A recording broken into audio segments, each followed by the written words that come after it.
மாண்புமிகு உறுப்பினர்கள் விவாதத்தை தொடரலாம். மாண்புமிகு உறுப்பினர் PMN கல்யாணசுந்தரம். மாண்புமிகு பேரவைத் தலைவர்களே,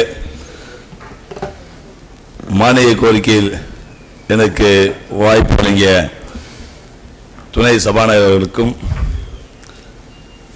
ஏனைய அமைச்சர் பெருமக்களுக்கும் சட்டமன்ற உறுப்பினருக்கும் என்னுடைய முதற்க நன்றியை தெரிவித்து நான் மகிழ்ச்சி அடைகின்றேன். கூட்டுறவு புதுச்சேரி மாநிலத்தை பொறுத்தவரைக்கும் இருக்கின்ற அத்தனை கூட்டுறவு சொசைட்டி இன்றைக்கு மோசமான நிலையில் அங்கே இருக்கின்ற தொழிலாளர்கள்லாம் பார்த்தீங்கன்னா முதலமைச்சர் ஏதாவது கருணை அடிப்படையில் அவங்களுக்கெல்லாம் உதவி செய்வாரா அப்படின்ற ஒரு நிலைப்பாடோடு இன்றைக்கெல்லாம் இருந்துக்கிறாங்க.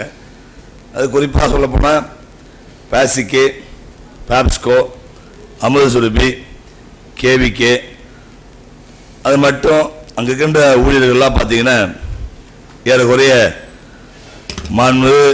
முதலமைச்சர்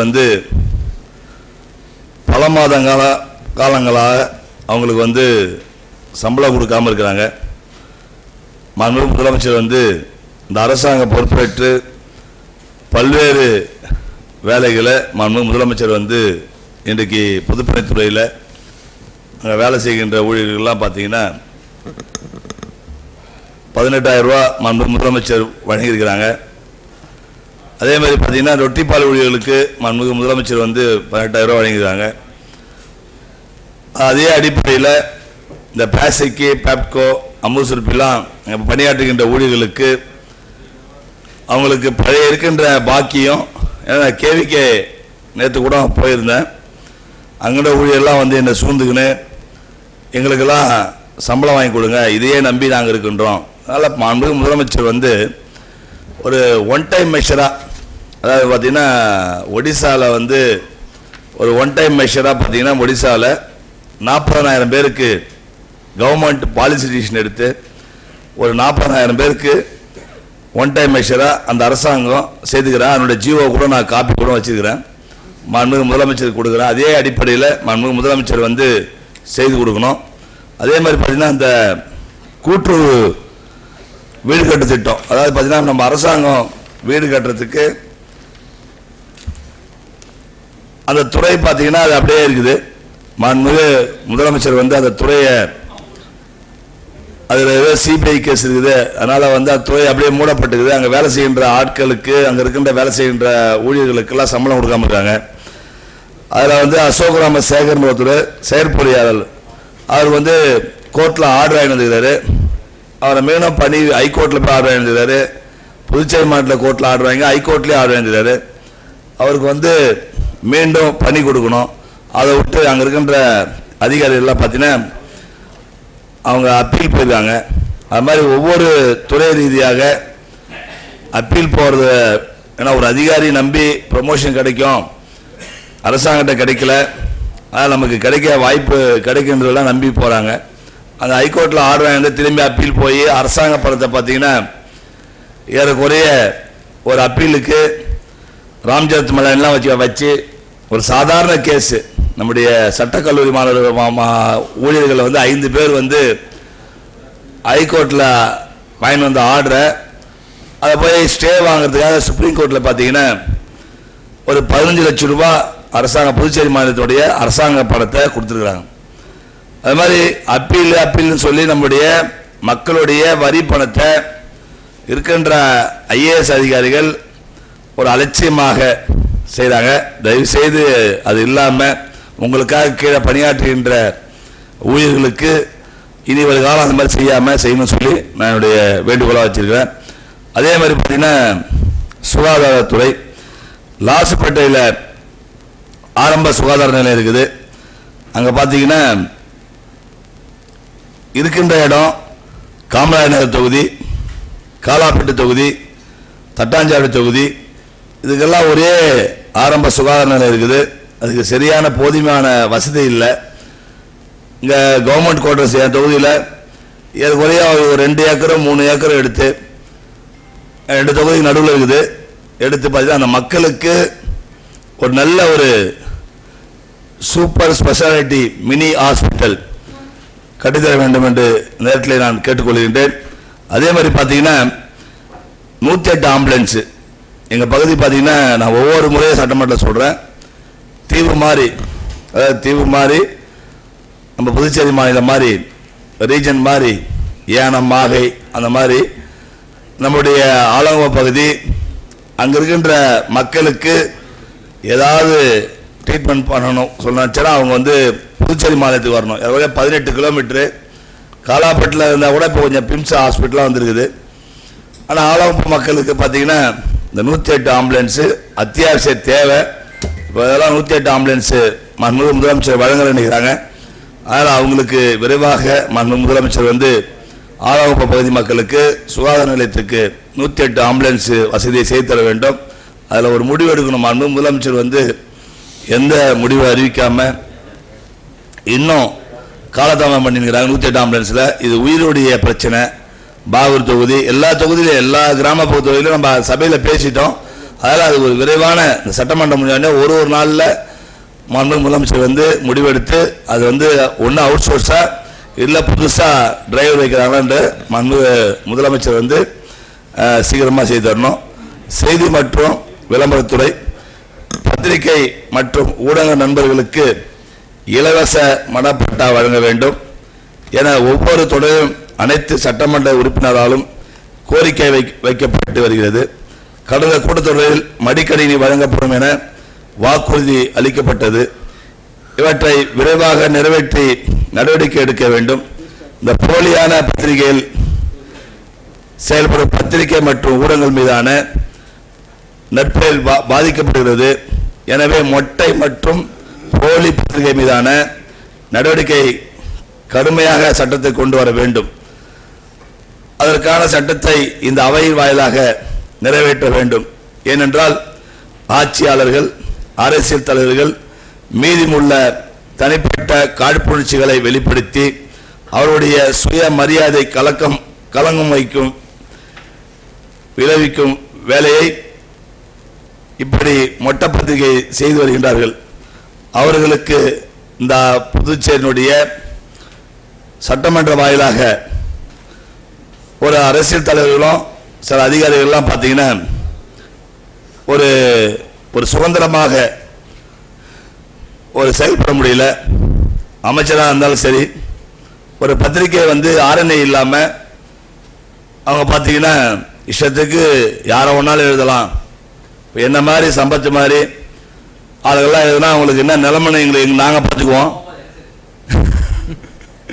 ஆனால் பார்த்தீங்கன்னா நிறைய சட்டமன்ற உறுப்பினர் அமைச்சர் பெருமக்களும் சொல்ல முடியாதெல்லாம் பத்திரிகையில் எழுதினோம். அதாவது வந்து நம்ம ஏதோ சபையில் பேசிட்டோம், 4 வருஷமாக பேசிட்டோம், திரும்பி பேச முக்கியம் இல்லை. இது வந்து ஒரு நெறிமுறைப்படுத்தணும். இது வந்து ஒரு பயத்தை வந்து தவறான செய்தி போட்டு பணம் சம்பாதிக்கின்ற கும்பலை நம்ம வந்து சட்டமன்ற உறுப்பினர் நம்ம மக்களாட்சி பிரதிநிதி நம்மளே வந்து அதுக்கான ஒரு சட்டத்தை விரைவாக கொண்டு வரணும். அவங்களுக்கு சரியான சட்டம் இல்லைன்னு நினைக்கிறேன். அதனால் மாண்புமிகு முதலமைச்சர் வந்து இது மேலே கடுமையாக நடவடிக்கணும். அதே மாதிரி பத்திரிகா சங்கத்துடைய கட்டிடம் அவங்களுள்ள இருக்கின்ற கட்டிடம் பயன்பாட்டுக்கு கொண்டு வரப்படும் என வாக்குறுதி வழங்கப்பட்டது. இதுவரை திறக்காத ஏன் என்று எனக்கு தெரியல. மாண்புமிகு முதலமைச்சர் கேட்ட போராட்டி நம்ம சொன்னோம். அந்த முதலமைச்சர் உடனடியாக இந்த பத்திரிகா சங்கத்துடைய கட்டிடத்தை பயன்பாட்டுக்கு கொண்டு வர சொன்னாங்க. அந்த கட்டிடம் அப்படியே சும்மா இருக்குது. அதுக்கு முன்னே யாராவது அரசியல் தலைவர்கள்லாம் ப்ரெஸ் மீட் கொடுக்கணும்னா அங்கே தான் போய் கொடுப்பாங்க. அது அவங்க சங்க தேர்தல் வச்சுட்டாங்க.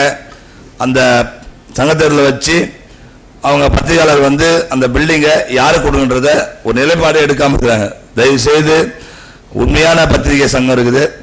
நீங்கள் புதுச்சேரி மாநிலத்தை நம்ம சட்டப்பேரவையினுடைய தலைவர் வந்து அவங்களுக்கெல்லாம் ஒரு ஐடி கார்டு கொடுத்துருக்காங்க. அதனால் அந்த கட்டடத்தை விரைவாக செய்யணும். அதே மாதிரி தொழிலாளர் மற்றும் வேலைவாய்ப்பு, இந்த வேலைவாய்ப்பை பொறுத்தவரைக்கும் நம்முடைய மத்திய அரசாங்கம் ஏறக்குறைய ஒரு நாள் ஒன்றுக்கு பார்த்தீங்கன்னா இன்றைக்கி பாண்டிச்சேரி யூனிவர்சிட்டி, நம்முடைய ஜிப்மர் மருத்துவமனை, இங்கெல்லாம் பார்த்தீங்கன்னா ஒரு நாள் ஒன்றுக்கு 783 ரூபாய் கொடுக்குறாங்க. விலைவாசியினுடைய உயர்வுக்கு அவங்களுடைய பஞ்சப்படி சொல்லக்கூடிய அந்த அதனால் மத்திய அரசாங்கம் இப்போ எல்லாமே பார்த்தீங்கன்னா அந்த குரூப் டி ஊழியர் கிடையாது. அதில் அவங்களுக்கு பார்த்தீங்கன்னா ஒரு 783 ரூபா கொடுக்குறாங்க. ஒரே ஒரு சாதாரண ஊழியர் வேலை செஞ்சால் 18,000 ரூபா சம்பளம் கிடைக்குது. ஆனால் புதுச்சேரி மாநிலத்தில் இன்னும் வந்து பார்த்திங்கன்னா அதை உயர்த்தப்படலை. 300 ரூபா 350 ரூபா தான் கொடுக்குறாங்க. அதில் மாண்புமிகு முதலமைச்சர் வந்து இது மேலே வந்து எத்தனையோ ஏழை குடும்பம்லாம் பார்த்தீங்கன்னா இன்னும் 7,000 8,000 9,000 ரூபா சம்பளம் வாங்கி ஒரு கூட உணவு இல்லாமல் ஒரு வாடகை வீடு கொடுக்க முடியாத கூட கஷ்டப்படுறாங்க. அதில் மாண்புமிகு முதலமைச்சர் வந்து இது மேலே நடவடிக்கை எடுக்கணும். நம்ம சட்டப்பேரவை ஊழியர்கள், நான் சட்டப்பேரவை ஊழியர் வந்து பார்த்தீங்கன்னா இங்கே பணியாற்றுகின்ற ஊழியர்கள் வந்து 2011ஆம் ஆண்டு 2016ஆம் ஆண்டு அப்போ வந்து சொல்லுங்க, அப்போ பணியாற்றிய இந்த ஓசிஎம் ஸ்டாஃப் இந்த அமைச்சரவையில் என் கூட அமைச்சராக இருக்கும்போது என்கிட்ட கூட ஒரு 11 பேர் வேலை செஞ்சாங்க. அப்போ இருந்த அரசு கோடா, அப்போ இருந்த அமைச்சர் பெருமக்கள், அப்போ இருந்த முதலமைச்சருடைய ஊழியர்கள்லாம் பார்த்தீங்கன்னா அவங்க 5 ஆண்டு காலம் யாரை நம்பி வராங்க? நம்மளை மாதிரி சட்டமன்ற உறுப்பினரும் அமைச்சர் நம்பி தான் வராங்க. அவங்களுக்கு இது முன்னாடி இருந்த காலம்லாம் பார்த்தீங்கன்னா அவங்களுக்கு 5 ஆண்டு முடிஞ்சவொடனே ஏதாவது ஒரு துறைக்கு ஏதாவது டிபார்ட்மெண்ட்டுக்கு அவங்கள மாற்றி கொடுப்பாங்க.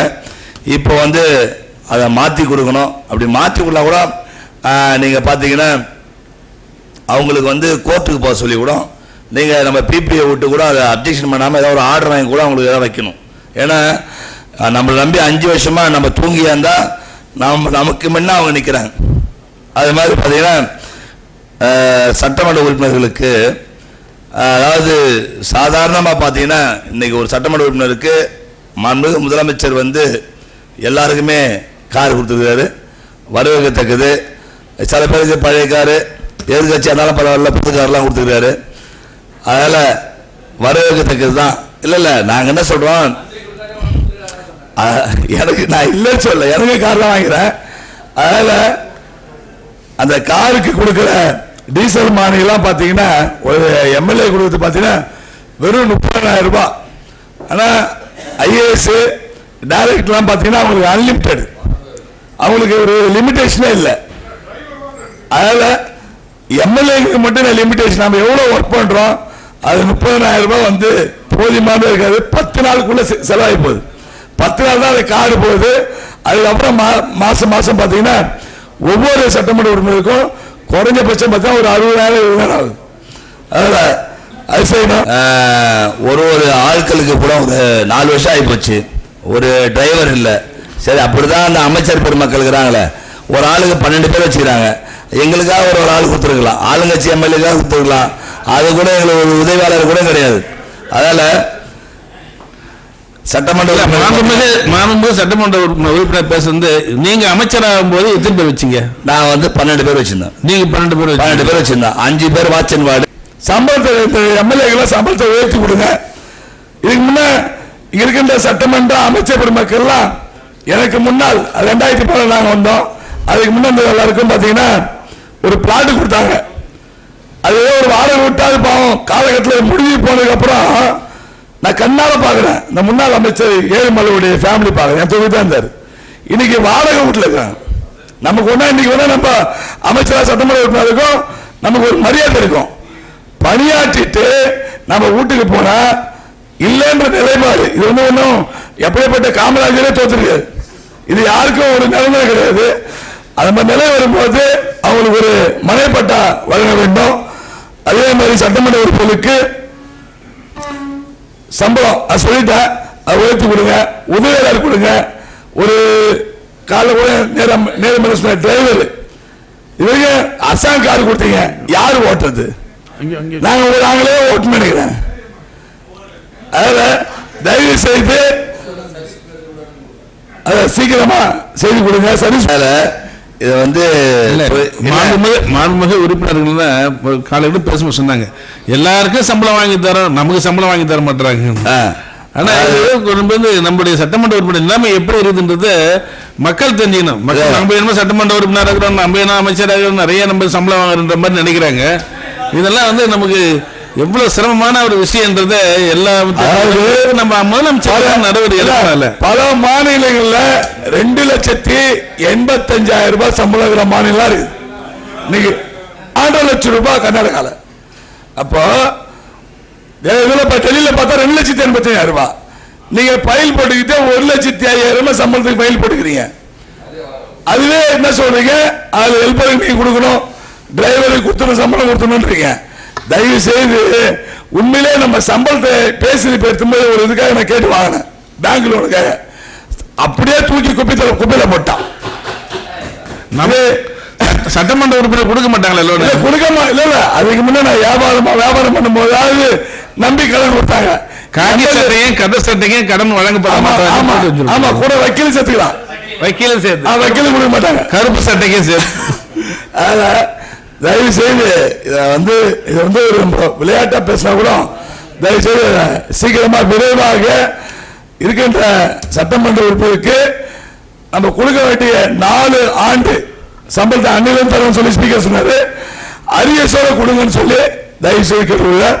அது மாதிரி ஈவித்தான் சபா காகிதம் அல்லாத சட்டசபை திட்டத்தின் மூலம் அனைத்து கணிதமயமாக்கப்படும் பட்டுள்ளது. ஆனால் இது இன்னும் முழுமையாக பெறவில்லை.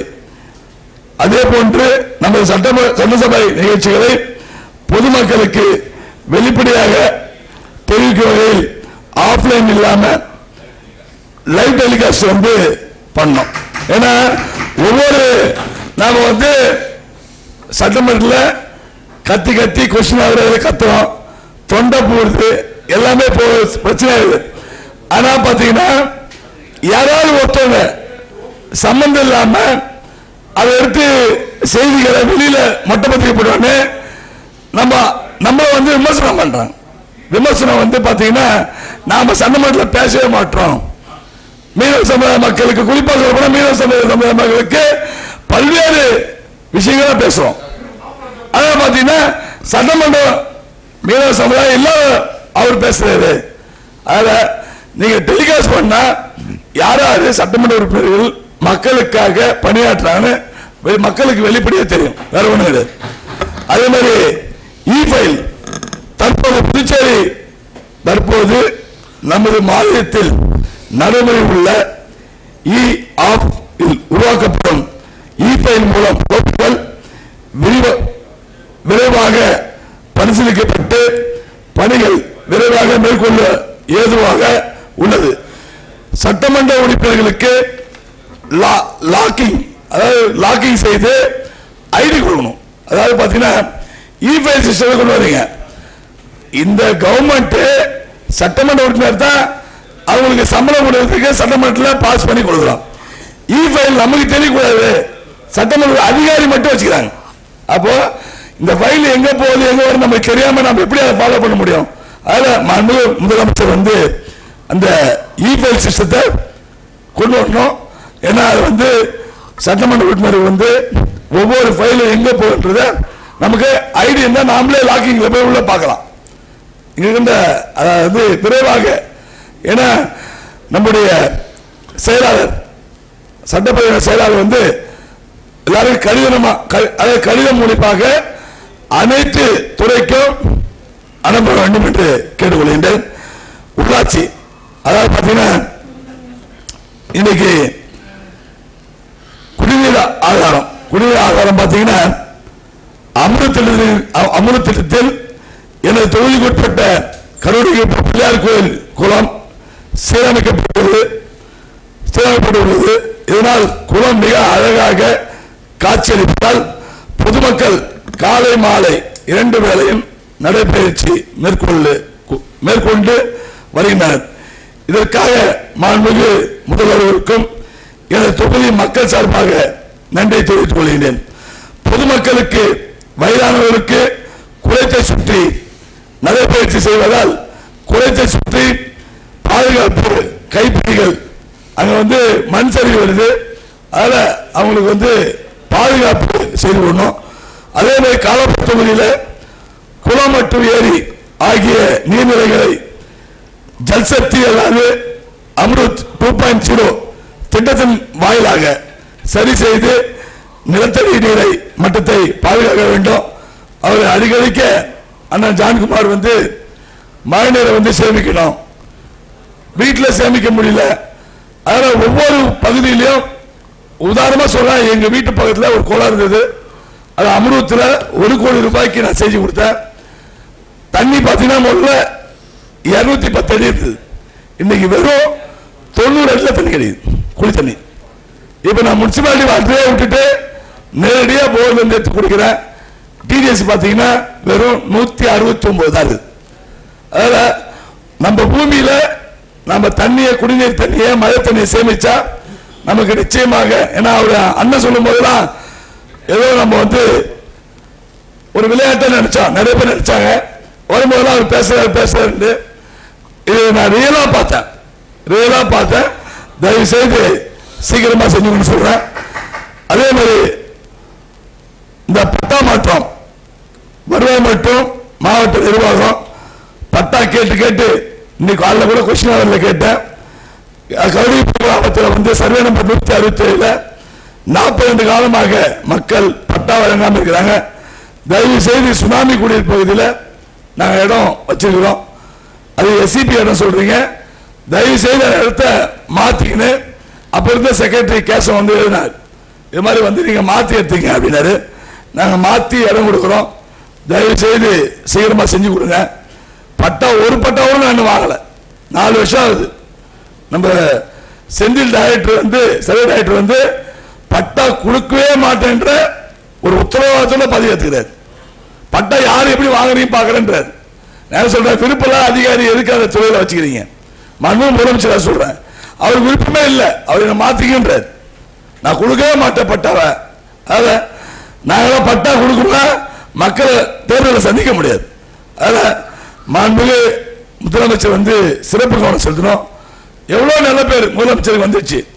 இன்னும் இந்த பட்டா விஷயம், சில விஷயங்கள் முதலமைச்சர் மாற்றி அதெல்லாம் கொஞ்சம் அதிகாரி பேர்ல நடவடிக்கைன்னு சொல்லி நேரத்தில் என்னுடைய பணிவான வேண்டுகோளை வைக்க கடமைப்படுகிறேன்.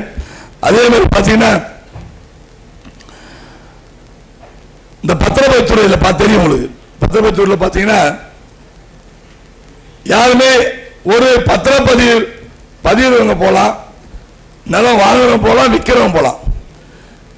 பல அமைப்புகள் டெய்லி என்ன பதிவுறாங்க, என்ன எடுக்கிறாங்க, யாரு என்ன சொத்து வைக்கிறாங்க. மாண்புமிகு உறுப்பினர் வந்து இந்த சம்பந்தமான விஷயம் பலமுறை பேசிட்டீங்க, அதுக்கான சிஎம் வந்து அதுக்கு நடவடிக்கை எடுக்கிறேன்னு சொல்லியிருக்கேன். அடுத்த சப்ஜெக்ட் போனா சீக்கிரம் முடிக்கலாம். சரி, பேசின சப்ஜெக்டே பேசுறேன். அதாவது உங்க நன்மை தான் சொல்றேன், நீங்க சொல்லுதே எல்லாருமே உங்களோட கருத்தை கேட்டுக்கினாங்க, அதுக்காக நடவடிக்கைன்னு சொல்லியிருக்காங்க. அடுத்த சப்ஜெக்ட் போங்க. அதே மாதிரி பாத்தீங்கன்னா இந்த இந்து அறநிலையத்துறை பாத்தீங்கன்னா இந்த சர்ச்சு, மசூதி போன்ற வழிபாட்டு தலங்கள்ல பாத்தீங்கன்னா ஒவ்வொரு மணிக்கும் ஒரு ஸ்லோகம் சொல்றாங்க.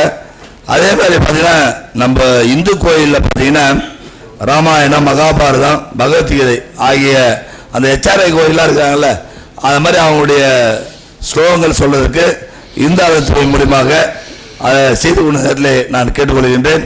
அதே மாதிரி பார்த்தீங்கன்னா அரசாங்கம் எவ்வளோ செலவு பண்ணுறாங்க நிறைய கோயிலுக்கு, அதாவது சர்ச்சு, மசூதி பார்த்தீங்கன்னா அவங்கெல்லாம் பணம் இல்லாமல் இருக்கிறாங்க. அவங்களுக்கு மின்சார வசதியை போன முறை எல்லா சட்டமன்ற உறுப்பினர் கேட்டோம். மின்துறை அமைச்சர் என்ன சொன்னார், அவங்களுக்கு வந்து அந்த இலவசமாக, அதாவது சர்ச்சு, மசூதி, இந்து கோயில்களுக்கு இலவசமாக மின்சாரத்தை வழங்க வேண்டும் என்ற நேரத்தில் நான் கேட்டுக்கொள்கின்றேன்.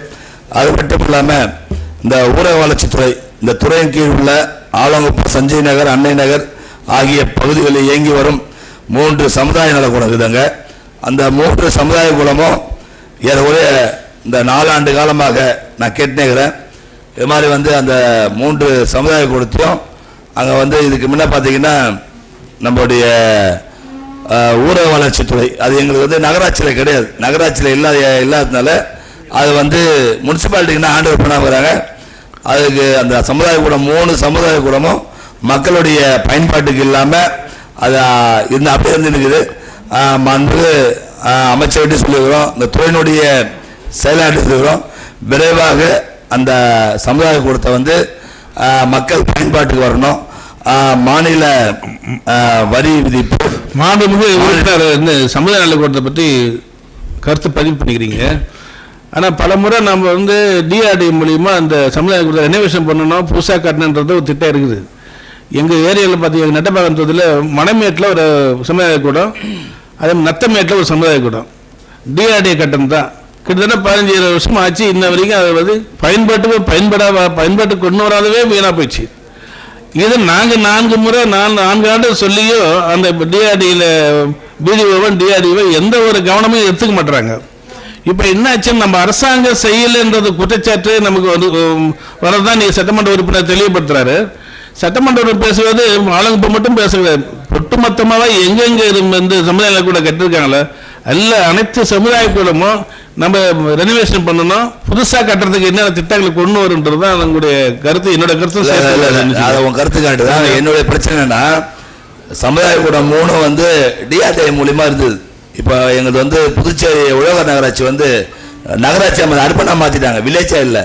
அப்போ டிஆர்டியில் என்ன பண்ணுறாங்க, அது வந்து நாங்கள் எதுவும் செலவு பண்ண முடியாது, நாங்கள் வந்து சமுதாய கூடத்தை பாண்டிச்சேரி உழவர் நகராட்சிக்கு நீங்கள் கொடுத்தீங்கன்னா சட்டமன்ற உறுப்பினர் மேம்பாட்டு நிதியில் நாங்கள் ரெனோவேஷன் பண்ணுறோன்னு சொல்கிறோம். அதுவும் கொடுக்க மாட்டாங்க. டிஆர்டி அந்த பக்கம் க்ளோஸ் பண்ணி எடுத்து மாட்டாங்க உழவர் நகராட்சி வந்து. என்னோட இஷ்யூ தான். அதில் விரைவாக அந்த துறையினுடைய ஊரக வளர்ச்சித்துறை அமைச்சர் அம்மன் இருக்காரு, அவர் கவனம் காதில் வாங்கிட்டு தான் இருக்கு நம்ம சொல்றது. விரைவாக நடவடிக்கை எடுப்பாருன்னு ஒரு நம்பிக்கை இருக்குது. பிச்சாவரம் வீட்லையும் கட்டி அமைச்சர் பதில் சொன்னா நல்லா இருக்கு. 12 வருஷம் அப்படியே இருக்கு. அமைச்சர் திருப்பூர்னா இல்லடா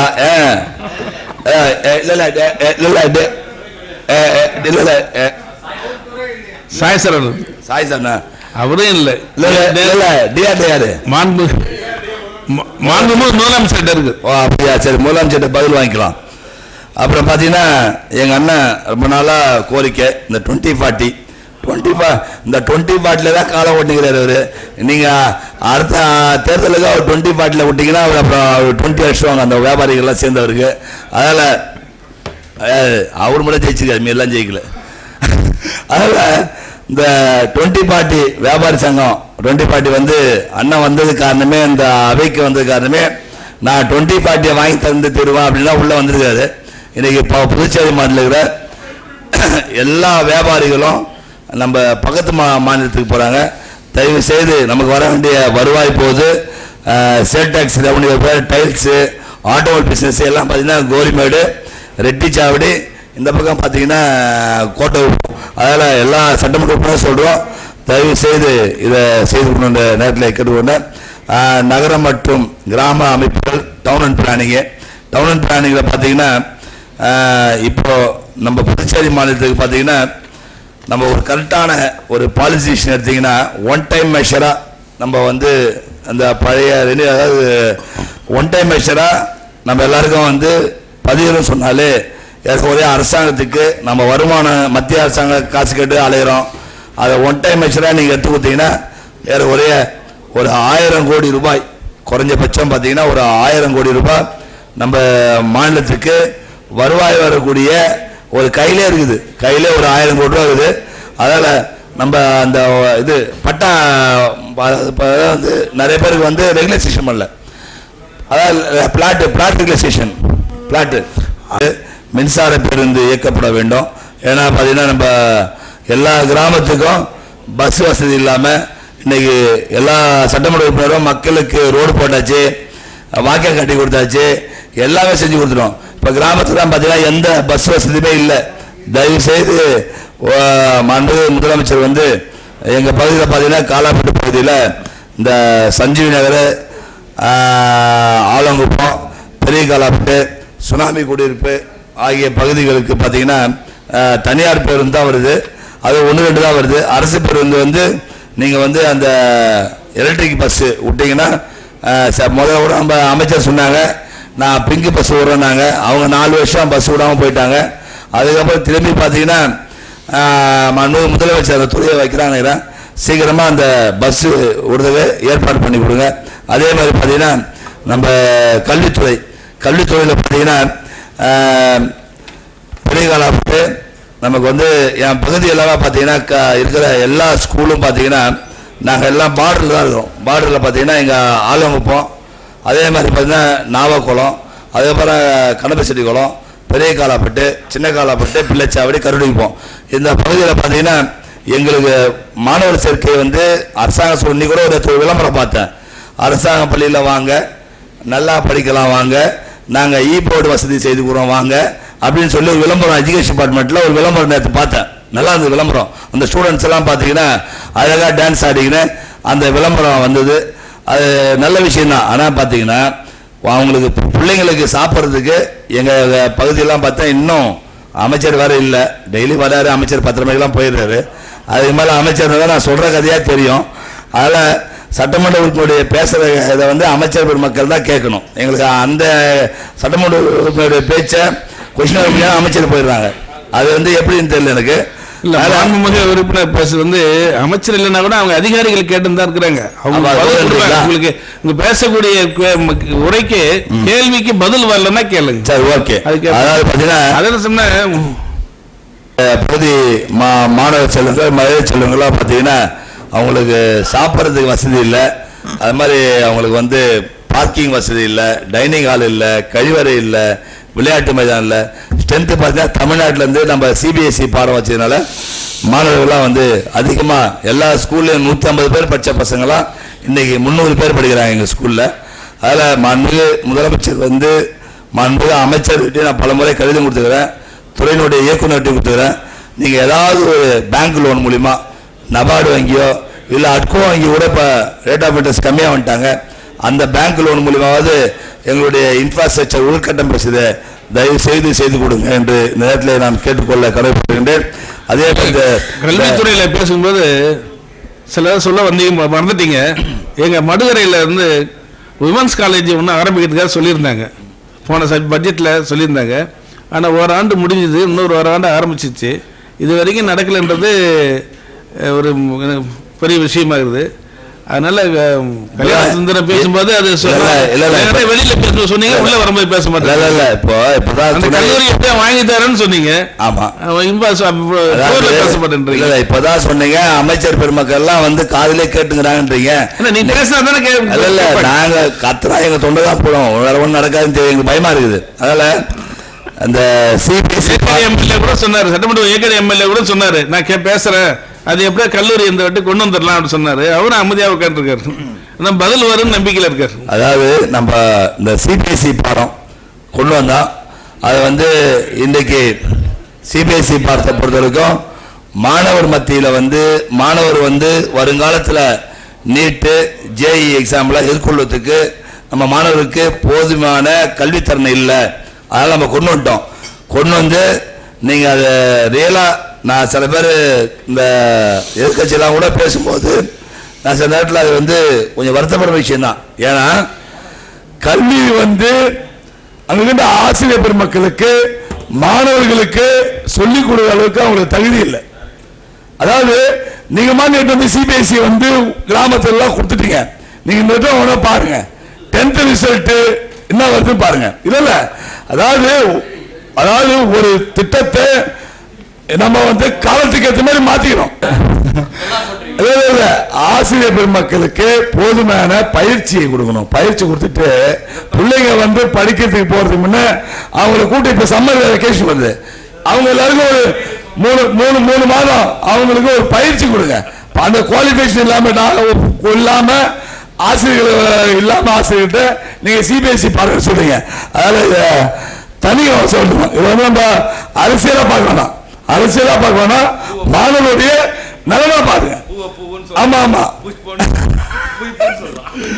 அதனால புதுச்சேரி மாநிலத்தில் பாத்தீங்கன்னா அது கல்வி கேந்திரமாக விளங்கும் காலாப்பட்டு தொகுதி லாசப்பட்டில் பாத்தீங்கன்னா இன்னைக்கு ஒரே இடத்துல, அதாவது நீங்க புதுச்சேரி மாநிலத்தில் பாண்டிச்சேரி டெக்னிக்கல் யூனிவர்சிட்டி என் தொகுதி தான் இருக்குது, மத்திய பல்கலைக்கழகம் பாண்டிச்சேரி யூனிவர்சிட்டி என் தொகுதி தான் இருக்குது, லா யூனிவர்சிட்டி என் தொகுதி தான் வருது.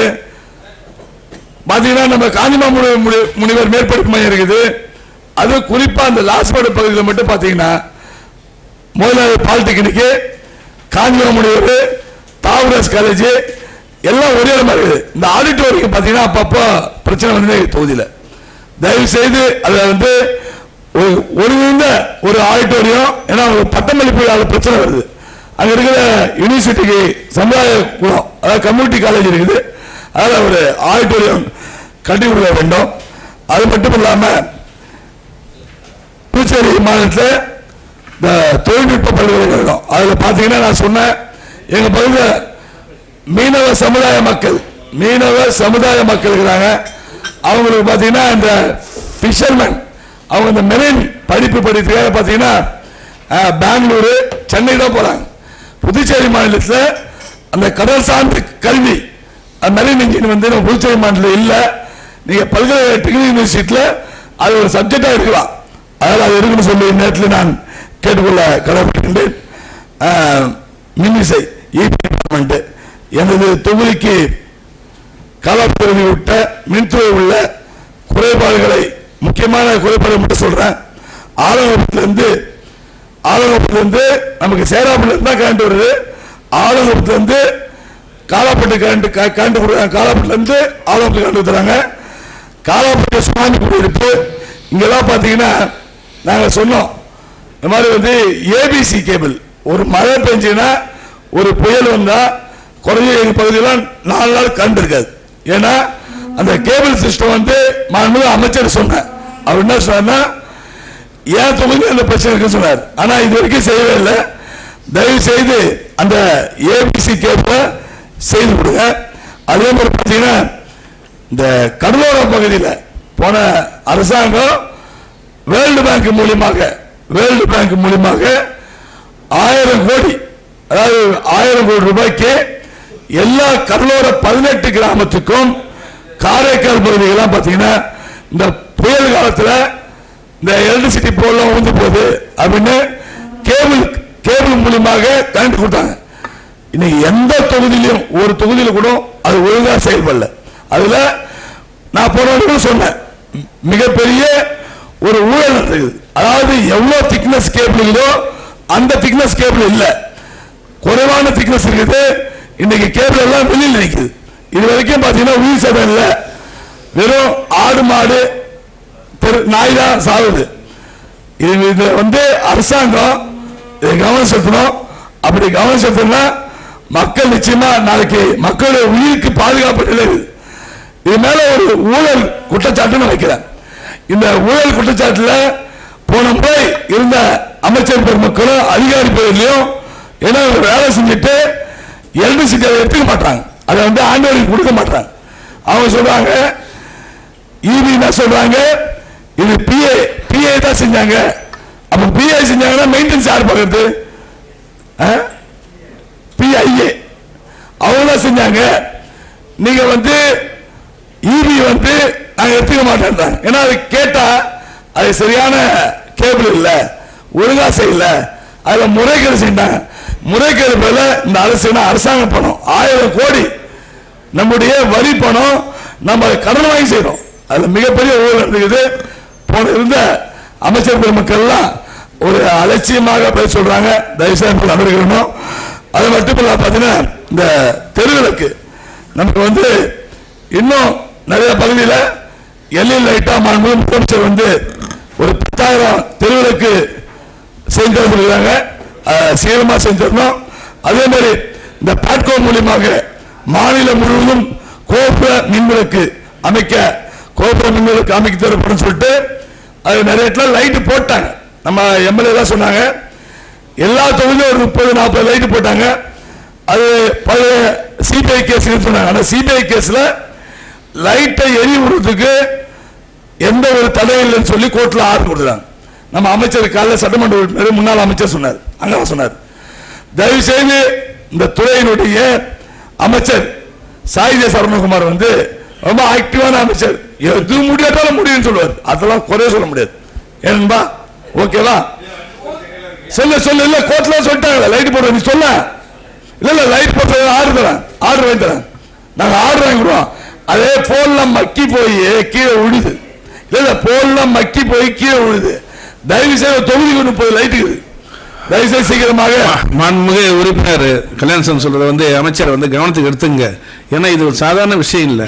இதுக்கு 10 ஆண்டு காலமா இந்த ஐமாஸ் லைட் வந்து எரியல என்று ரொம்ப குறையா இருக்குது. அது எங்கள் தொகுதியில் ரொம்ப மோசமாக இருக்குது. ஏம்பலம் தொகுதி, பாகூர், நெட்டப்பாக்கெல்லாம் ரொம்ப மோசம். ஏன்னா அங்கே தான் அதிகமாக போட்டிருக்கிறாங்க. ஆமாம், இப்போ சென்ற கவர்மெண்ட்ல அதான் போட்டிருக்கிறாங்க.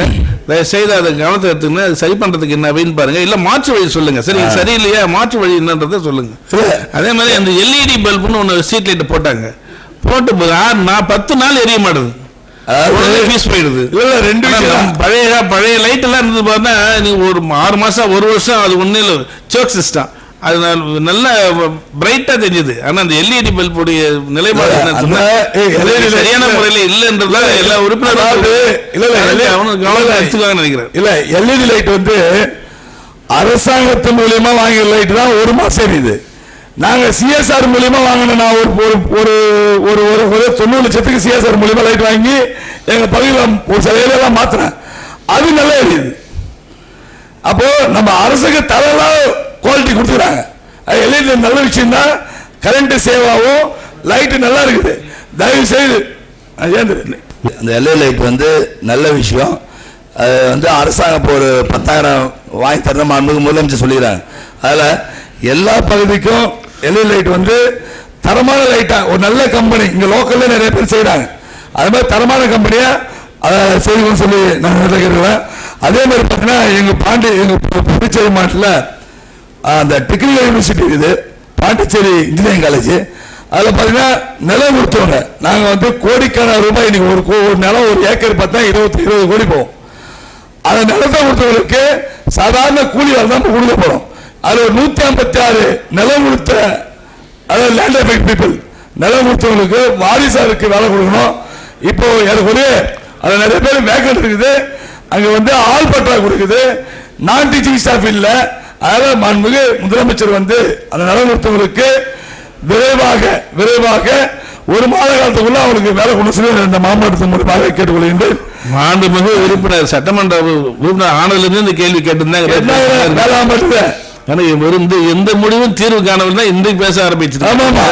அந்த தீர்வு இப்பயாவது கிடைக்குமான்றதை நீங்க முதலமைச்சர் பேசுங்க. அதே மாதிரி பாத்தீங்கன்னா மாண்புமிகு உள்துறை காவல்துறையில வந்து ஐஆர்பி படைப்பிற்கு தனியாக அலுவலக கட்டிடம் கட்டப்படும் என தெரிவித்து உள்ளீர்கள். அதற்கு மாற்றாக ஆந்திரா, கர்நாடகா, கேரளா, கோவா, மணிப்பூர் போன்ற மாநிலங்களில் இயங்கி வரும் இந்திய ரிசர்வ் பட்டாலியன் படைப்பிற்கு குறிப்பிட்ட ஆண்டுகளுக்கு பின்பு மாநில சட்ட ஒழுங்கு காவல்துறையோடு இணைத்து செயல்படுவதை போன்று புதுச்சேரி கடந்த 2005ஆம் ஆண்டு தேர்வு செய்யப்பட்டு தற்போது சட்ட ஒழுங்கு பிரிவு, போக்குவரத்து, சிறப்பு புலனாய்வு, விஐபி பாதுகாப்பு, போதை ஒழிப்பு, சைபர் கிரைம் என அனைத்து பிரிவினர்களுக்கும் மாநில காவல்துறையோடு இணைத்து பணியாற்றி வரும் இந்திய ரிசர்வ் பட்டாலியன் படைப்பிரிவினர் புதுச்சேரி மாநில சட்ட ஒழுங்கு பிரிவுடன் இணைத்து காவல் நிலைய பணிகளில் ஈடுபடுத்த வேண்டும் என்று மாண்புமிகு முதலமைச்சர்களையும் மாண்புமிகு துறை அமைச்சர்களையும் கேட்டுக்கொள்கின்றேன். போதைப் பொருள் ஒழிப்பு பணியில் ஈடுபட்ட தலைமை காவலர் வசந்த ராஜ் கஞ்சா குற்றவாளிகளால் கடுமையாக தாக்கப்பட்டு உயிருக்கு ஆபத்தான நிலையில் சிகிச்சை பெற்று மீண்டும் பணியில் சேர்ந்துள்ளார். மற்றும் மாநிலங்களில் பணியின் போது பாதிக்கப்படும் காவலர்களுக்கு அரசு சார்பில் மருத்துவ செலவை, மருத்துவ நிதி உதவியும் வழங்கப்படுகிறது. அவ்வாறு நமது மாநிலத்தில் பாதிக்கப்படும் காவலர்களுக்கு மாண்புமிகு முதலமைச்சர் அவர்கள் தனது நிவாரண நிதி மூலம் நிதி உதவி அளிக்க வேண்டும் என கேட்டுக்கொள்கிறேன். அல்லது புதுச்சேரியில் பணிபுரியும் அனைத்து காவலர்களுக்கும் அரசு இலவச மருத்துவ காப்பீட்டு வழங்க வேண்டும் என்று கேட்டுக்கொள்கின்றேன். கூட்டத்தில் பேசியிருக்கேங்க. ராமலிங்கம் சட்டமன்ற உறுப்பினர் எல்லாம் பேசினாங்க. அது முதலமைச்சர் கவனத்தை எடுத்துட்டு இருக்காரு. அது என்ன பரிசீலனை செய்யணும்னு சொல்லியிருக்காரு. அதுக்கு அடுத்து நம்ம சம்பத் சட்டமன்ற உறுப்பினர் வந்து 2 முறை வந்து தவிர்க்கப்பட்டது என்று காவல் அதிகாரி வந்து உயிரை கூட பணைய வச்சு காப்பாற்றிருக்காரு சொல்லும்போது ரொம்ப வரவேற்கக்கூடிய விஷயம். அதையும் முதலமைச்சர் அவர் கவனத்தில் இருக்கு. அதற்கான பாராட்டுகளும் வாழ்த்து தெரியும். நன்றி. கால சூழ்நிலையில் போதை பழக்கத்தையும் போதைப் பொருள் பழக்கத்தையும் கட்டுப்படுத்துவது என்பது காவலர்களுக்கு மிகப்பெரிய சவாலாக உள்ளது. போதைப் பொருள் பழக்கத்தை நமது மாநில இளைஞர்களும் மாணவர்களும் சீரழிந்து ஏற்றுக்கொள்ள முடியாது. எனவே நமது அரசு போதைப் பொருள் விவகாரத்தில் இரும்பு கரம் கொண்டு அடக்க வேண்டும் என கேட்டுக்கொள்கிறேன். அது போன்ற காவல் உட்பட்ட பள்ளிகள் அந்தந்த காவலர் கண்காணிப்பாளர்கள், முதுநிலை காவல் கண்காணிப்பாளர்கள் பள்ளிகளை உன்னிப்பாக கவனிக்க வேண்டும் மற்றும் மாதத்துக்கு ஒரு முறையாக அனைத்து பள்ளிகளுக்கும் சென்று மாணவர்களுக்கு போதைப் பொருள் தொடர்பாக விழிப்புணர்வை ஏற்படுத்த வேண்டும். காவலர்களுக்கு வழங்கப்படும் நிலவில் உள்ள சீருடைகளை, நிதி பயணம் படிகள் போன்றவற்றையும் உடனடியாக வழங்க வேண்டும்.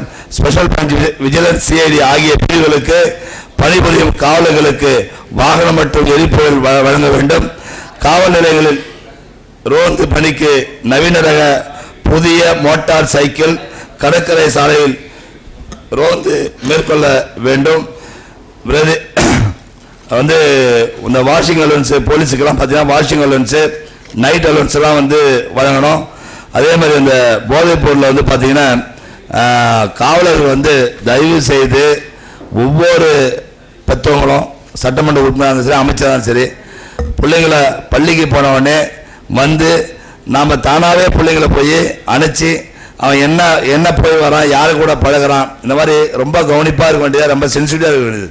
ஏன்னா இன்றைக்கி பள்ளி மாணவர்களை பார்த்தீங்கன்னா 8th 9th 7th அந்த ரேஞ்சிலேருந்தே பார்த்தீங்கன்னா அந்த சாதாரண ஒரு நாக்கில் தடக்கூடிய ஸ்டாம்ப்பு அந்த மாதிரி போதைப் பொருள் இருக்குது. நிறையா கூலிப்பு அது பார்த்தீங்கன்னா ஒரு பாக்கெட்டு வந்து ஒரு பீர் வாங்கினா 180 ரூபா 200 ரூபா வருது. ஆனால் ஒரு கூலிப்பு வாங்கினா 30 ரூபா ஒரு பாக்கெட்டு. ஆனால் அது காலையில் அந்த பாக்கெட்டில் வாயில் பையன் வச்சானா அவன் ஏறக்குறைய இரவு வரைக்கும் அந்த போதை இருக்குது. அதனால் தயவு செய்து இதெல்லாம் வந்து காவலர் வந்து மனசாட்சியோட, இது ஒரு கடுமையான ஒரு ஸ்கூலில் டீச்சரை கேட்டால் ஒரு பையன், நான் இப்போ கூட ஒரு 7th ஸ்கூலில் ஒரு பிரச்சனை வந்தது என்கிட்ட. நான் பையன் வந்து என் ஸ்கூலில் சேர்க்க மாட்டேன் சொல்லிட்டு என்கிட்ட வந்தான். அப்போ கேட்டால் அந்த வாத்தியார் வந்து, நான் ஃபோன் பண்ணி அந்த வாத்தியார் இந்த சட்டத்தை போய் வந்தார். சார் அவன் காலையில் வரும்போதே கத்தி ஏற்று வரான். என்னன்னு கேட்டால் எதாவது கேட்டால் அவனை குத்திடுவான், அது வேற தெரியல, எதாவது கேட்டால் குத்திடுவான் அப்படின்றான். அது மாதிரி நிறைய பள்ளியில் இந்த போதைப் பொருள் அமைச்சர்கள் வந்து இது ரொம்ப கவனம் செலுத்தணும். அதாவது புதுச்சேரி மாநில அரசு இன்னைக்கு மாணவர் மத்தியில், நான் ஒரு ஸ்கூலுக்கு நேற்று ஒரு பள்ளிக்கூடத்துக்கு போய் வேற ஒரு விஷயமா பேச போனேன். அவர் சொல்ற அந்த மாநில தனியார் பள்ளியுடைய பிரின்சிபால் அவர் என்ன சொல்றாருன்னா, சார் நான் என் வேலையை என்னன்னா எல்லா டெய்லி ஸ்கூலை சுத்திக்கிற பங்கருக்கு தான் போறேன். டெய்லி காலைல போய் பங்கர்ல போய் யாராவது ஆள் விட்டு விசாரிப்பேன். அதாவது காவல்துறைக்கு எல்லாமே தெரியுது. ஆனா அவங்க சின்ன சின்ன அல்பாசிக்க, அதாவது இருக்கின்ற பெற்றோர்களுடைய நிலை, என்னுடைய நாளைக்கு நம்முடைய பிள்ளைங்க, அதாவது புத்திர சுகம்னு சொல்லுவாங்க, நம்ம புள்ள வந்து வலுவா, அதாவது நாளைக்கு நல்ல ஒரு நிலைக்கு வந்துட்டானா நம்முடைய ஆயுசு வந்து அதிகமா இருக்கும், ஆயுசு அதிகமா இருக்கும். தயவு செய்து இந்த போதைப் பொருள் அரசாங்கம் தனி கவனம். தொழிற்பேட்டையில் உள்ள, அதாவது நம்ம தொழிற்சாலைலாம் பார்த்தீங்கன்னா உள்ளூர் ஆட்களுக்கு வேலை கொடுக்கல, உள்ளூர் ஆட்களுக்கு வேலை கொடுக்கும்போது தான் அந்த முனிசிபல் லைசன்ஸ் எல்லாம் கொடுக்கணும்னு சொன்னோம். அதில் தயவு செய்து அதில் வந்து பார்த்தீங்கன்னா தொழில் செய்கிற ஒவ்வொரு இண்டஸ்ட்ரி என்ன பண்ணுறாங்கன்னா நார்த் இந்தியன் அவங்கள கூட்டு வந்து தனியாக ஒரு வீடு எடுத்து அவங்களுக்கு வேலை தராங்க. நம்ம தொழிற்சங்கம் வச்சுக்கிட்டு மாலை தகராறு பண்ணுறாங்க. அதில் இப்போ புதுசாக ஒரு புதிய தொழில் சட்டம் புதுசாக வந்து அதை வந்து நடைமுறைப்படுத்துங்க. அதை நடைமுறைப்படுத்திங்கன்னா நிச்சயமாக நம்ம உள்ளூர் ஆளுகளுக்கு வேலை கிடைக்கும். அதே மாதிரி அதை சீக்கிரமாக செய்து கொடுன்னு சொல்லி நேரத்தில் நான் கேடுவல இந்த மீன்வளம் மற்றும் மீனவ நான் இந்த பொதுப்பிரிவில் வந்து ஓய்வூதியத்தை வந்து உயர்த்தியது போல் மீனவர்களுக்கு ஓய்வூதியத்தை உயர்த்தி இந்த அவையின் வாயிலாக மாண்பு முதல்வர் அறிவிப்பை செய்ய வேண்டும். காலாப்பட்டு தொகுதியை சேர்ந்த மீனவர்கள் மானிய விலையில் டீசல் பெறுவதற்காக அரசு சார்பில் காலாப்பட்டு தொகுதி கடைகள் பகுதியில் மையமாக கொண்டு பெரிய காலாப்பட்டு கடற்கரையில் எரிபொருள் நிலையம் புதிதாக அமைத்து தர வேண்டும். ஓய்வூதியம் பெறும் பெண்களுக்கு மட்டும் உயர்த்தி வழங்கப்பட்டுள்ள இஎம்எஸ் சடங்கு நிதியை ஆண் பெண் என இரு பலருக்கும் சமமாக உயர்த்தி வழங்க வேண்டும். அதே மாதிரி பார்த்தீங்கன்னா இந்த கடல் பகுதியில் பார்த்தீங்கன்னா மீனவ பகுதியில் இந்த நெட்டு வச்சு பின்னுவாங்க. அதெல்லாம் அந்த சுனாமி டைம்ல கட்டினாங்க. இந்த கடல் அரிப்பால அதெல்லாம் ஒடுங்கி போச்சு. நீங்க இப்போ கடல் கல் கொட்டிட்டீங்க. அது விரைவா முடிச்சிட்டு சீக்கிரமா அந்த நெட்டு பண்ற கூடங்கள் வந்து மீனவ சமுதாய மக்களுக்கு செய்து தரணும். மாண்புமிகு முதலமைச்சர் வந்து பெட்ரோல் பங்கு அங்க செய்து தர சொன்னாங்க. அந்த பகுதிக்கு மாநில சீக்கிரமா பெட்ரோல் பங்கு செய்யணும். அதே மாதிரி பிஷர்மேனுக்கு வந்து ஸ்மார்ட் பிஷிங் வில்லேஜ் என்ற திட்டத்தின் மூலமாக சுனாமி குடியிருப்பு தேர்வு செய்யப்பட்டு மேம்படுத்தப்படும் என கடந்த ஆண்டு அறிக்கையில் தெரிவிக்கப்பட்டது. எனவே 4 கிராம மீனவர்களையும் உள்ளடங்கிய சுனாமி குடியிருப்பு சுற்றியுள்ள பாதுகாப்பு காம்பவுண்ட் சுவரை, தார் சாலை, தெருவிளக்கு அமைத்தர வேண்டும் என்று கேட்டுக்கொள்கின்றேன். கடல் அரிப்பால் எனது தொகுதிக்கு 4 மீனவ கிராமங்களில் வலைப்பினர் குளங்கள் வந்து பாதிக்கப்பட்டு சொல்லிட்டாங்க. அதனால சீக்கிரமா செஞ்சிடணும்.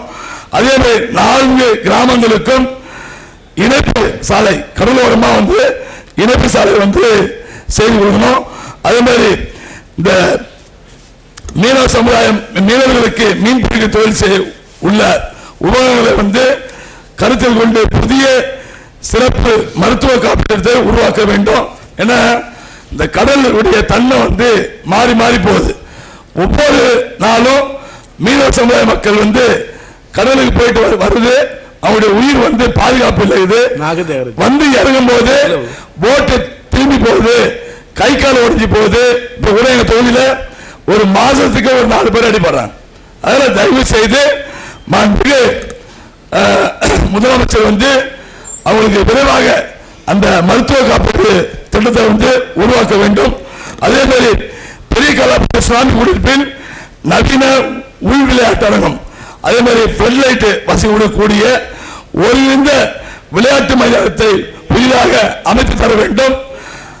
அதே மாதிரி புதிய இயந்திரமில்லாத சிறிய ரக படகுகளை, இயந்திர ஃபைபர் படகுகள், மீன்பிடி வலைகள், மீன்பிடி உப்பளங்கள் வழங்கப்படும் வரும் மானியத்தை கூடுதலாக வழங்க வேண்டும். மீன்பிடி தொழில் செய்ய ஈடுபடும் மீனவர்களுக்கு அந்த மீனவ கிராம கடலோரம் குடிநீர் சுத்திகரிப்பு நிலையத்தை அமைத்தர வேண்டும். அதே மாதிரி லைஃப் கார்டு வந்து கடல்ல போற மீனவர்களுக்கு லைஃப் கார்டு வந்து வழங்கணும். அதே மாதிரி அந்த மீனவ சமுதாய மக்களுக்கு ஏறக்குறைய மாண்புமிகு முதலமைச்சர் வந்து கடல் அரிப்புக்காக ஒரு 30 கோடி ரூபாய் பணிகள் துவங்கப்பட்டது. அது ஆமை வேகத்தில், அதாவது பார்த்தீங்கன்னா இப்பதான் ஜியோ வந்து சொன்னாங்க, நபால் இருந்து சாங்ஷன் பண்ணி சொல்லிக்கிறீங்க.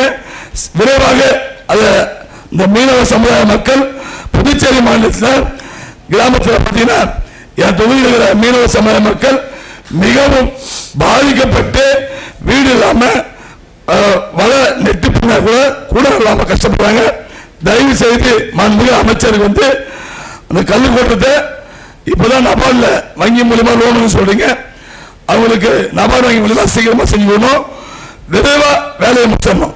அதே மாதிரி இந்த ஐஸ் பாஸ் தரணும் சொன்னீங்க, மீனவ சமுதாய மக்களுக்கு ஐஸ் பாஸ் கொடுக்க சொல்லிங்க, விரைவாக அவங்களுக்கு வந்து ஐஸ் பாஸ் செய்து கொடுக்கணும். பொதுப்பணித்துறை கவுடிப்ப லட்சுமணர் ஓடையில் சாலை அமைக்கப்பட்டு ஒரு பகுதி நிறைவேற்றப்பட்டுள்ளது, நிலையில் மிக சிறப்பாக உள்ளது. இது அப்பகுதி மக்களுக்கு பெரிதும் பயனுள்ளதாக அமைந்துள்ளது. மேலும் மக்களிடையே பெரும் வரவேற்பையும் நன்மதிப்பையும் பெற்றுள்ளது.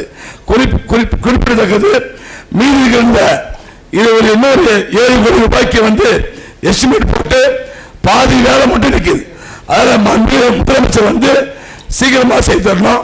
அதே மாதிரி ஜல்சக்தி திட்டத்தின் மூலமாக கருடிக்குப்பம் வெள்ளவாரி ஓடு மேம்படுத்த நிலத்தடி நீரை பாதுகாக்க நடவடிக்கை எடுக்கப்பட வேண்டும்.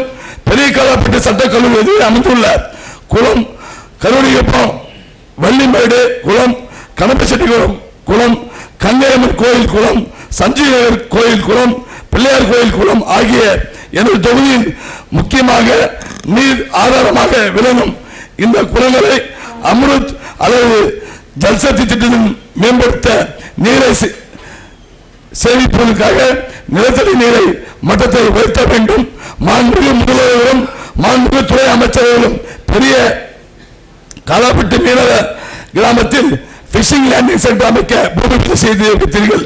இதுவரை பணி தொடங்கப்படவில்லை. அங்கு பணிகள் விரைவாக செய்து கொடுக்கணும். ஏன்னா ரொம்ப லேட்டாக இருக்குது. அதே மாதிரி பெரிய காலாப்பட்டு ஜெயப்பட்ட அருகில் ஈசிஆர் சாலை ஒட்டியுள்ள மீன் வியாபாரம் செய்பவர்களுக்கு மாற்று இடத்தை தேர்வு செய்து நவீன மீன் அங்காடி கட்டித்தர வேண்டும்.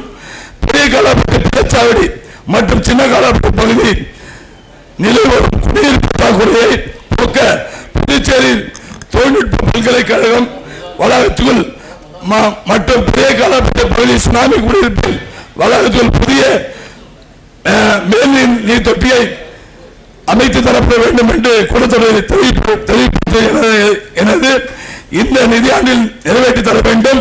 எனது காலாப்பட்டு சட்டமன்ற தொகுதிக்கு உட்பட்ட மாநிலத்தில் ஒரு தனித்து வாய்ப்பு ஒன்று உள்ளது. ஆலங்குப்பம், சஞ்சய் நகர், அன்னை நகர் ஆகிய கிராமங்களில் இருந்து வெளியேறும் கழிவுநீரை தமிழக பகுதியில் செல்வதில் இரு மாநில கிராமங்கள் மக்களிடையே மோதல் போக்கை தொடர்ந்து நிலவி வருது. இதை சரி செய்யும் கனகசெட்டிகுளம், பெரிய காலாப்பட்டு, சின்ன காலாப்பட்டு, பிள்ளைச்சாவடி ஆகிய கிராமங்களில் சிறிய அளவில் 3 MLT அளவு கொண்ட கழிவுநீர் சுத்திகரிப்பு நிலையத்தை இந்த நிதியாண்டில் அமைத்தர வேண்டும் என்று கேட்டுக்கொள்கின்றேன். அதே மாதிரி பார்த்தீங்கன்னா இந்த ஈசிஆர் சாலை பார்த்தீங்கன்னா தமிழ்நாட்டில் ரோடு அகலப்படுத்திட்டாங்க. புதுச்சேரி மாநிலம் வரும்போது ஏறக்குறைய ஒரு ஆண்டு ஒன்றுக்கு 182 பேர் விபத்தில் வந்து உயிரிழக்கிறாங்க. அதனால் தயவு செய்து அங்கே அந்த விபத்து ஏற்படாம உயிர் வந்து ரொம்ப முக்கியமானது. அதில் பொதுப்பணித்துறை மூலமாக செய்து விடணும். அதே மாதிரி இன்னைக்கு இந்த பொதுப்பணித்துறையில் பணியாற்ற ஊழியர்கள்லாம் பார்த்தீங்கன்னா 2011-2016 அவங்க பல்வேறு போராட்டம். அங்கே பார்த்தீங்கன்னா காலாப்பட்டில் டேங்க்ல ஏறிக்கிறாங்க, இங்கே பார்த்தீங்கன்னா உப்பளத்தில் டேங்க்ல ஏறிக்கிறாங்க. அவங்களுக்கு குறைந்தபட்ச சம்பளமாக 10,000 ரூபாய் சம்பளம் வழங்க வேண்டும் என்று நாம் முதலமைச்சர் போன முறை கேட்டோம்.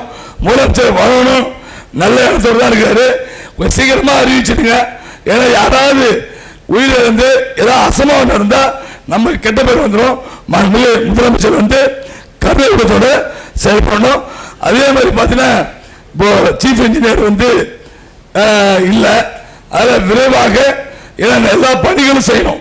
அவர் சீஃப் இன்ஜினியர் தப்பு பண்ணாத தகவல் சொல்ல முடியாது. நாவையில் ஒரு நல்ல சீஃப் இன்ஜினியர் பொதுப்பணித்துறையில் இந்த குறுகிய காலத்தில் நாங்கள் ஒவ்வொரு சட்டமன்ற உறுப்பினரும் உள்ள பேசினோம். உள்ள பேசிருக்கும் போது அவர் வந்ததுக்கு அப்புறம், இந்த சீஃப் இன்ஜினியர் வந்ததுக்கு அப்புறம் நிறைய வேலைகள் வந்து சுறுசுறுப்பாக விரைவாக நடக்கும். அதனால சீக்கிரமா அதுக்கு ஒரு மாறுதல் ஏற்பாடு செய்த வேண்டும். ஏன்னா நம்ம இந்த இருக்கின்ற வேலைகள்லாம் தொடர்ந்து செய்வதற்கு உதவியா இருக்கும். அதே மாதிரி லாஸ்பேட்டை அரசு குடியிருப்பில் வந்து பாத்தீங்கன்னா எல்லா கோட்ரஸும் பாத்தீங்கன்னா ரொம்ப மோசமா இருக்குது. அதை வந்து 7 மாடி குடியிருப்பு வந்து கட்டி கொடுக்க சொன்னாங்க. அதை விரைவா செய்து தரணும். அதே மாதிரி இந்த சுற்றுலாத்துறையில் பார்த்தீங்கன்னா இன்றைக்கு புதுச்சேரி மாநிலத்தின் மூலமாக ஏறக்கூடிய புதுச்சேரி அரசாங்கத்துக்கு, அதாவது வந்து பாண்டி மெரினா, சாண்டிவ் beach, Ruby beach, Eden beach, இது மாதிரி பார்த்தீங்கன்னா அவங்களுக்கு மாதம் ஏறக்குறைய ஒரு 8 லட்சம் ரூபாய் அளவுக்கு அந்த வரி கட்டணும் சொல்லி அரசாங்கம் கொடுக்குறாங்க. டெபாசிட் கிடையாது அவங்களுக்கு. உதாரணமாக பார்த்தீங்கன்னா இந்த பாண்டி மெரினாலாம் பார்த்தீங்கன்னா அவங்களுக்கு வந்து டெபாசிட்டே கிடையாது. ஏறக்குறைய அவங்க கடை பார்த்தீங்கன்னா ஏறக்குறைய 57 கடைகள், ஒரு கடைக்கு அவங்க குறைஞ்சபட்சம் 5 லட்சம் வாங்கணும். அப்போ ஏறக்குறைய ஒரு 1.5 கோடி ரூபாய்க்கு அட்வான்ஸ் வாங்கிறாங்க. அது மாதிரி அட்வான்ஸ் வாங்கிட்டு இப்போ அங்கே வாடகை பார்த்தீங்கன்னா அரசாங்கம் நினைச்சது வெறும் 10 லட்சம் ரூபாய், வெறும் 10 லட்சம் தான் டாக்ஸோட. ஆனால் அதுவே பார்த்தீங்கன்னா 2 ஆண்டு காலமாக அந்த பணம் கட்டல. அப்போ அரசாங்கத்துக்கு பணமும் கட்டல, அரசாங்கம் கொடுத்த கடை வந்து 32 கடை தான், இன்னைக்கு 57 கடை இருக்குது. 57 கடை இல்லாம ஒரு ரெஸ்டோ பார் இருக்குது. ரெஸ்டோ பார் இல்லாம லான் இருக்குது. லான் இல்லாம பாத்தீங்கன்னா இன்னும் அந்த அந்த இதெல்லாம் பாத்தீங்கன்னா ஈவெண்ட் இது பாத்தீங்கன்னா ஒரு மாதம் ஒன்றுக்கு ஏறக்குறைய 1 கோடி ரூபாய் வருமானம். ஆனா அரசாங்கத்துக்கு கட்ட வேண்டிய 10 லட்சம் ரூபாய் கூட கட்டல. அப்போ அரசாங்கத்தினுடைய கோடிக்கணக்கான சுற்றுலாத்துறை மூலமாக எல்லா இடத்துலயும் கட்டி கொடுத்துறீங்க.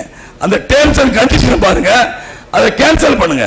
ஏன்னா இன்னைக்கு அரசாங்கத்துக்கு ஒரே நபர்கள், அதாவது ஒரே நபர் தான் திரும்பி பார்த்தீங்கன்னா பிரான்கோ டெர்மினல் வில்லேஜ் சொல்லி அந்த வில்லேஜ் அவங்க தான் இருக்கிறாங்க.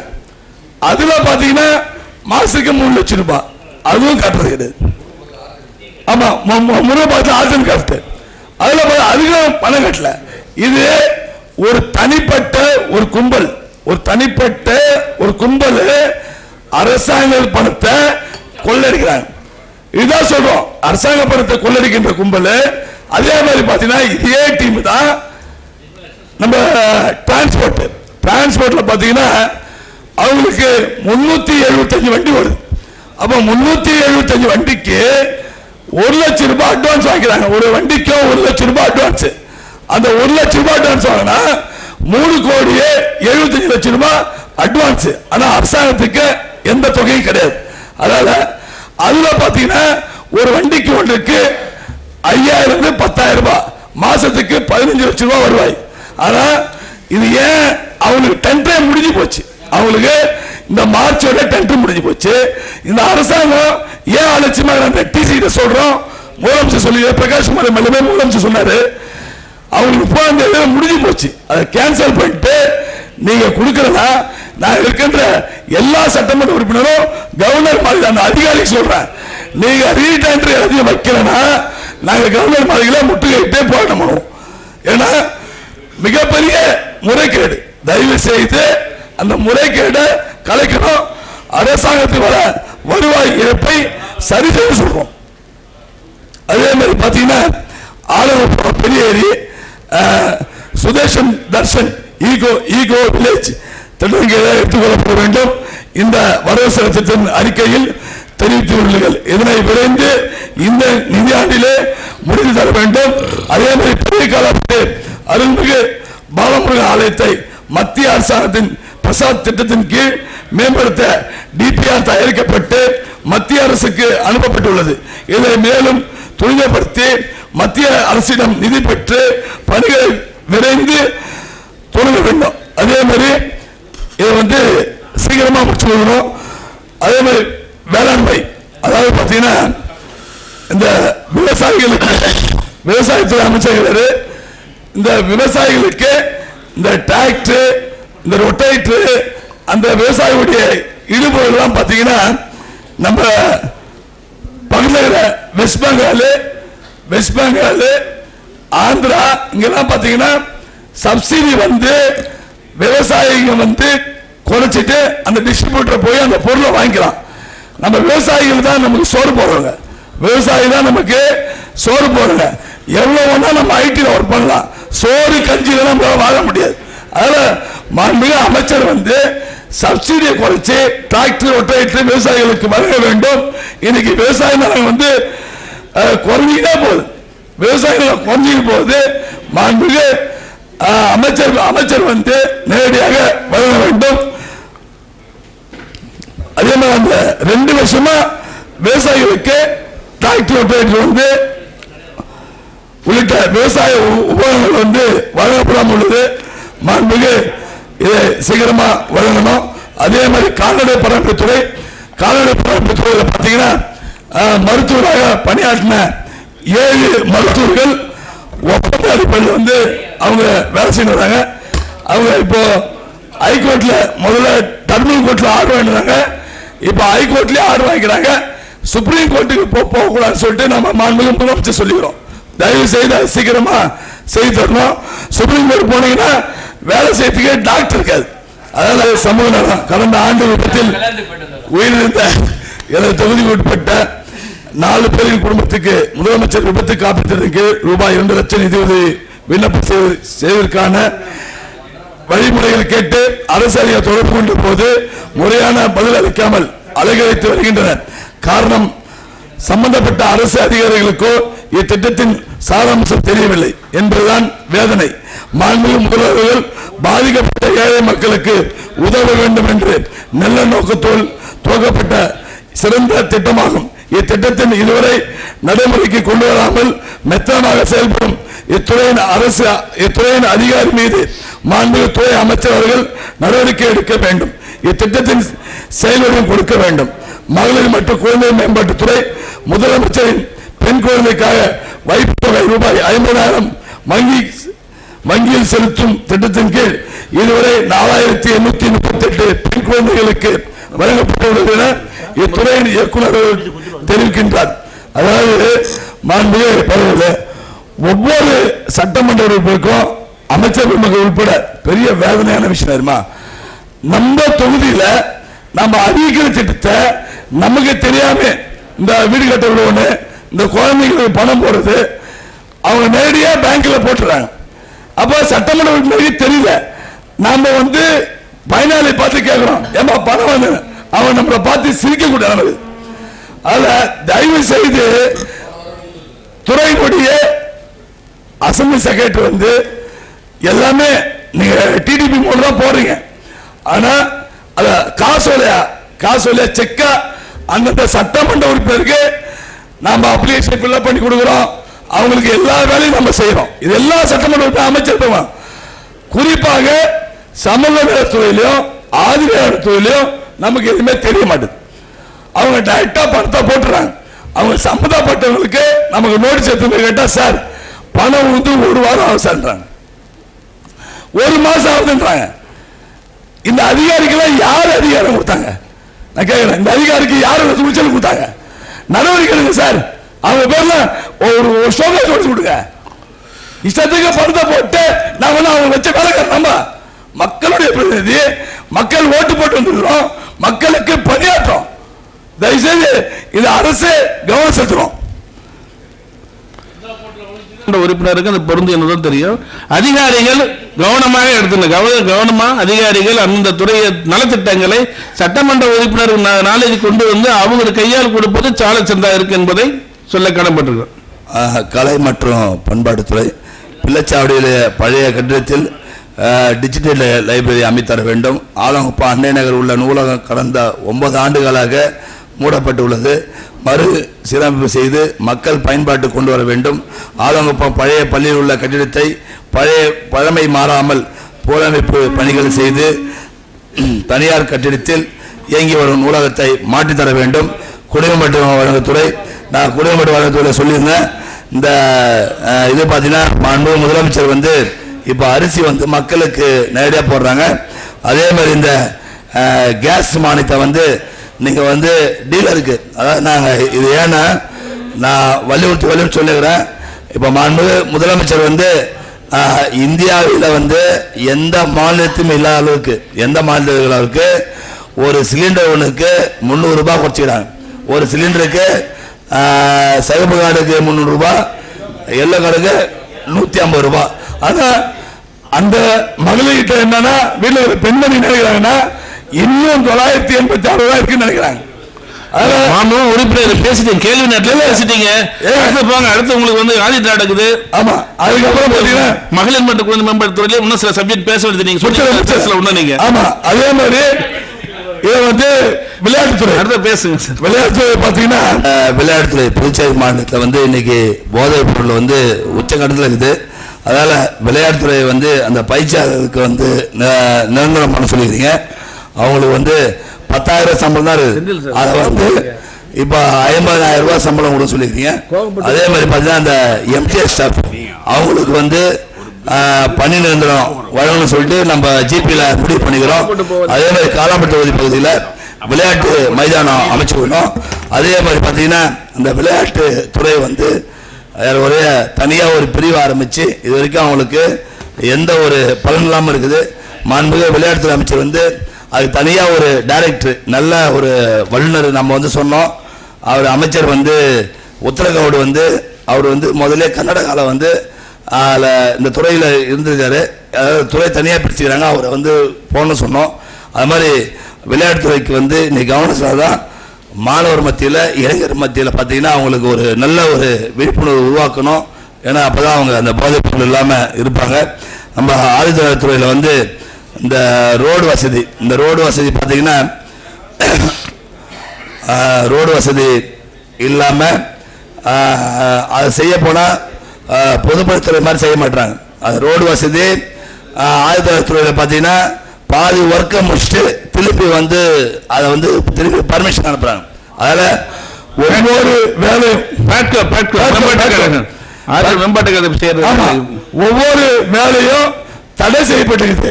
சில இடத்துல பூஜை போட்டு வேலையை செய்யாம போயிடுறாங்க. ஒவ்வொரு இடத்துலயும் இந்த பிரச்சனை இருக்குது. 1000 மக்களுக்கு ஆண்டு ஒன்றுக்கு 500 கோடி நம்ம முதலமைச்சர் ஒதுக்குறாங்க சிறப்பு ரீதியில். ஆனா அது செலவழிக்கிறாங்கன்னா சிரமமான விஷயமா இருக்குது.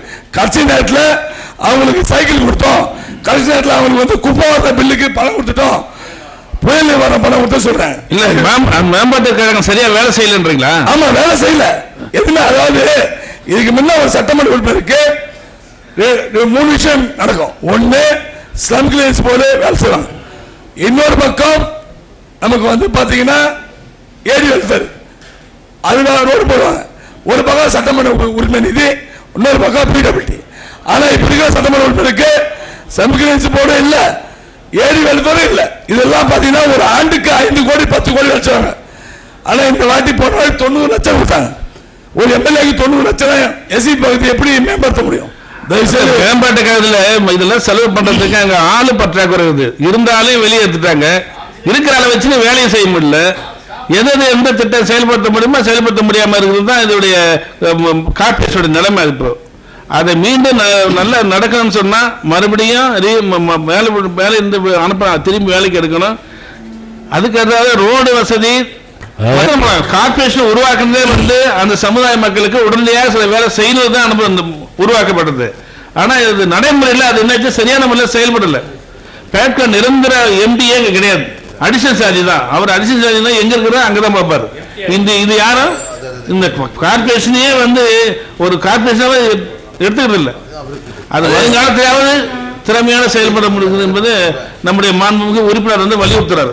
அதாவது என் நேரம் பாதி நேரத்தை வந்து துணை சாப்பாடு நேரத்தினார், அதெல்லாம் கொஞ்சம் நீட்டே பேசலாம். ஏஎஃப்டி பாரதி மில்லு இதெல்லாம் வந்து பார்த்தீங்கன்னா புதுச்சேரி மாநிலத்துக்கு ஒரு அங்கீகாரமாக இருந்தது. ஒரு காலத்தில் ஏஎஃப்டியில் துணி வாங்கி தான் எங்கள் அப்பா வந்து பாரதி மில்லு ஊழியராக இருந்தார். அந்த மில்லில் பார்த்தீங்கன்னா வேலை செய்யும்போது அந்த மில்லு துணி நம்ம வந்து யூனிஃபார்மாவோ தீபாவளிக்கோ அங்கே வேலை செய்கின்ற ஊழியர்களுக்கு பாதி வெளில கொடுப்பாங்க. அப்போது அந்த மில்லாம் பார்த்தீங்கன்னா இன்னைக்கு சிட்டியில் அதாவது நகரப்புறத்தில் தங்கத்தட்டு மாதிரி இன்னைக்கு லேண்ட் வேல்யூ காஸ்ட் வந்து உங்களுக்கு அதிகமாக இருக்கு. யாராவது பிபிஎம் அந்த மில்ல புது இன்ஃப்ராஸ்ட்ரக்சர் மூலியமா செய்யறதுக்கு இந்த அரசு நடவடிக்கை எடுக்க வேண்டும். அதே மாதிரி பாத்தீங்கன்னா நம்ம இன்னைக்கு முடிவு போதுன்னா ஒரே நிமிஷம் தான்,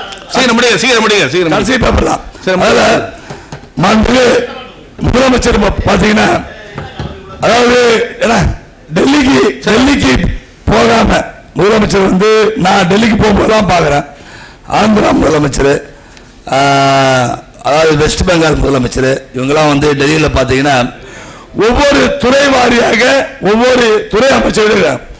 அது மாதிரி பார்த்தீங்கன்னா மத்தியில் ஒரு 70 அமைச்சர்கள், ஒரு 70 அமைச்சர்கிட்ட மாண்புமிகு முதலமைச்சர் போய் ஒரு மாதத்துக்கு ஒரு முறை போய் ஒரு முதலமைச்சர் வந்து அமைச்சர்கிட்ட அணுகுமுறை பண்ணா ஒரு அமைச்சருக்கு 50 கோடினா கூட ஒரே ஒரு நிதி ஆண்டுக்கு ஒரு 3500 கோடி.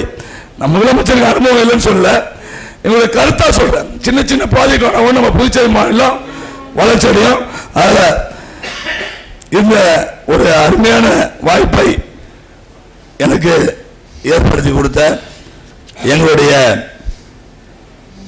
பாரத பிரதமர், இன்றைக்கு உலகம் போற்றும் தலைவர், உலகம் போற்றும் உத்தம தலைவர், உலகம் போற்றும் உன்னத தலைவர், இன்னைக்கு எந்த உலகத்தில் சென்றாலும் நாம இந்தியா இந்தியா என்ற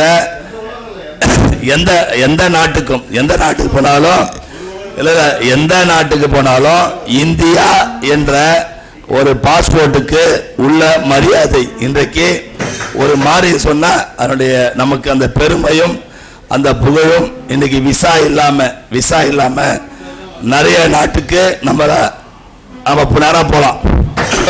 அமெரிக்காவில் என்னாச்சு? அமெரிக்காவில் சரியான ஒரு ரெஸ்பான்ஸ் கொடுக்கலன்னாங்க. அப்படியா? சரி, அடுத்த வாட்டி பார்ப்போம். அதுல அப்படிப்பட்ட ஒரு தலைவர் நம்முடைய புதுச்சேரி, நம்ம நாட்டில் இன்னைக்கு நாட்டை ஒரு கரப்ஷன் இல்லாம நம்முடைய பாரத பிரதமர் நரேந்திர மோடி அவர்கள் எனக்கு என்னுடைய காலாப்பட்டு தொகுதி மக்களுக்கு பல்வேறு பணி செய்வதற்காக என்னை அர்ப்பணித்து நான் சட்டமன்ற உறுப்பினராக இன்றைக்கு காலாப்பட்டு தொகுதி மக்களுக்கும் இந்த நேரத்தில் உரையாற்ற கூட்டணி கட்சியினுடைய தலைவர் மாண்புமிகு முதலமைச்சர் அவர்களுக்கும்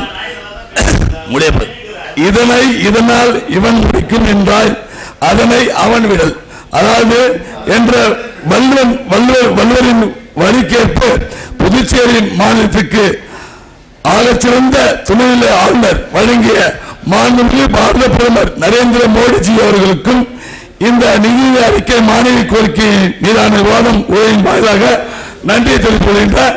அதே மாதிரி பாத்தீங்கன்னா இந்த புதுச்சேரி இந்த புதுச்சேரி மாநிலத்தில் மாண்புமிகு முதலமைச்சர் இந்த நிதி அறிக்கையிலும் சரி மானிய கோரிக்கையிலும் சரி நிறைய திட்டங்கள், அதாவது முதலமைச்சர் வரலாறு காணாத திட்டங்கள், அதாவது 2500 ரூபாய் மகளிர்களுக்கு எந்த மாநிலத்திலும் வழங்காத 2500 ரூபாய், மஞ்சக்காருக்கு 1000 ரூபாய், இது மாதிரி பல்வேறு திட்டங்களை மாண்புமிகு முதலமைச்சர் இருக்கிறது. இந்த திட்டத்தை எல்லாம் யார் நிறைவேற்ற முடியும் சொன்னால் இந்த என்டிஏ கூட்டணி அரசால் தான் முடியும் என்று நேரத்தில் சொல்லி எனக்கு வாய்ப்பு இருக்கு. மாண்புமிகு துணை சபாநாயகருக்கு பொறுமையாக இந்த வழங்கிற்கு நன்றி.